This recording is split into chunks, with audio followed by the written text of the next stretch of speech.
네, 이어서 코로나 상황 그리고 탈의실을 불법 촬영한 치과 의사 얘기해 보도록 하겠습니다. 최영일 시사평론가 나오셨습니다.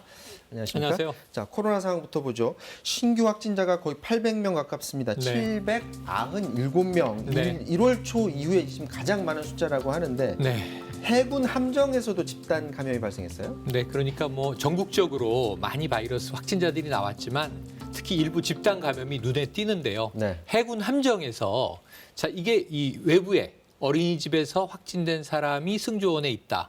그래서 전체가 하선을 해서 조사를 한 거예요. 80명이 넘는 30명이 넘는 32명이 현재까지 나왔고요. 계속 검사 결과를 기다리는 와중에 있습니다. 뿐만 아니고 이제 성북구의 지인 모임에서는 23명의 확진자가 나왔고 경기 부천시의 주간보호센터에서는 36명, 전남 담양군의 지인 가족 모임에서 무려 52명, 경남 김해 주간보호센터에서도 45명이 나오는 등 전국적으로 집단 감염이 상당히 좀 확산되는 추세가 눈에 띕니다. 저 지인 가족 모임이 지금 모임 자체가 금지됐는데 어기고서 만나나 보네요. 저렇게 다수가 다 모인 게 아니라 확진 모임에서 계속 전파돼 나가는 전체 그룹입니다. 그러니까 4인 이하로 모이긴 했지만 네네네. 그게 다시 넘어가서 다른 가족에 옮기고 그랬다라는 거죠. 그러니까 어린이집에서 교사 한 명이 확진되면 원생이 걸리고 원생 가족이 걸리고 또 다른 교사가 걸리고 지역 사회로 전파되지 않습니까? 그런 경우들이고 그리고 이제 또 이 사적 모임은 4인 이상 4인까지만 모일 수 있지만 네. 5인 이상 금지지만 공적인 활동은 다수가 모이거든요. 해군 함정은 승조원들이 함께 한 배에 타고 있다가 전파되는 것이니까 이런 것은 또 이제 수십 명이 나올 수가 있죠. 자, 식약처가 국산 자가검사 키트 2개 제품에 대해서 조건부 허가를 내렸다라고 하는데 이게 네. 그동안 뭐 오세훈 서울시장도 얘기했던 부분인 것 네네. 같은데 이게 양성이 나와도 PCR 검사는 또 받아야 되는 거죠? 맞습니다. 자가 진단 키트, 자가 검사 키트 이제는 이제 두 종류가 국내에서는 허가가 났지만 문제는 이것은 결코 확진 수단은 아니다. 방역 당국의 발표예요. 보조적 수단으로만 활용해야 한다. 그래서 여기서 음성이 나왔다. 제가 증상이 있잖아요. 근데 지금 너무 궁금하고 급해서 자가 검사 키트를 썼어요. 근데 음성이라고 나왔습니다.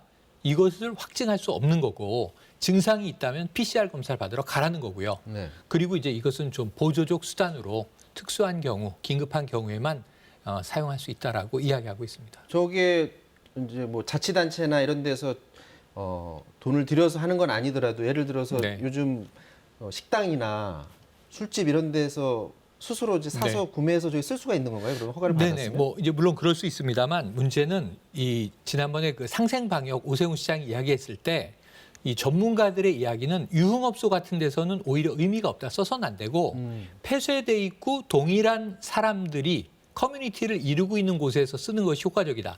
예를 들면 지난해 동부구치소에서 다발적으로 감염이 나왔잖아요.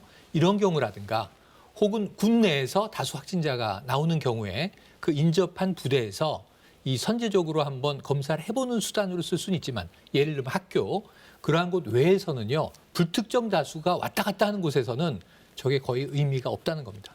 서울대에서도 검사 뒤에 1시간이면 결과를 알 수 있는 신속 검사를 시작했다라고 맞습니다. 하는데 그렇다면 학생들 상대로 하는 겁니까? 학교 나오는 학생들 네, 상대로? 학교와 교직원이 되겠습니다. 그러면 이거를 통해서 어느 정도나 효과를 볼 수가 있을까요? 그러니까 이제 이 아까 말씀드린 대로 보조 수단이기 때문에 시간적으로 긴급한 확진자가 나왔고 지금 다수가 밀집해 있는 상황에서 그래도 이제 한번 스크리닝하기 위한 선제적인 차원으로는 이것을 동원할 수 있고 또는 아주 이 주기적으로 검사가 필요한 곳 예를 들면 지금은 이제 요양병원과 요양시설이 백신 접종이 시작됐기 때문에 상당히 좀 나아지고 있지 않습니까? 그런데 그 외에 예를 들면 구치소, 부대 이러한 곳들은 일주일에 2번 내지 3번 간격으로 지속적으로 해야 의미가 있다는 거예요. 근데 문제는 그렇지 않은 곳에서는 한계가 있으므로 조금 문제가 있을 수 있고 대부분 일부 전문가는 가정용 정도로는 써볼 수가 있겠다라는 이야기도 하고 있습니다. 지금 거리 두기를 더 강화해야 된다라고 이제 전문가들은 얘기를 하고 있지만 네. 정부는 아무래도 민생 생각해서 쉽게 못 올리는 못하고 있죠. 그런 상황인데 무엇보다 거리 두기도 강화돼야 되지만 현재만 잘 지켜도 되는데 네. 지금 위반하는 사례가 지금 계속해서 나오고 있다. 굉장히 많이 나오고 있습니다. 특히 유흥업소가 문제입니다. 왜냐하면 적발되면요. 지금 이제 무허가 업소가 영업 중지 기간에 또 영업을 하고 있어서 이 걸리는 경우가 있는데 과태료 300만 원이잖아요.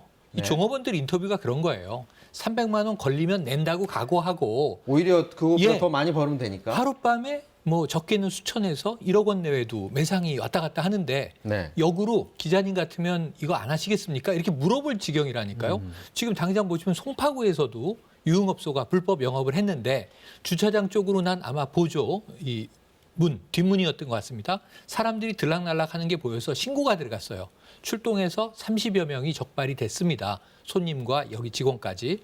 그리고 또 하나는 강남구 역삼동에서는요.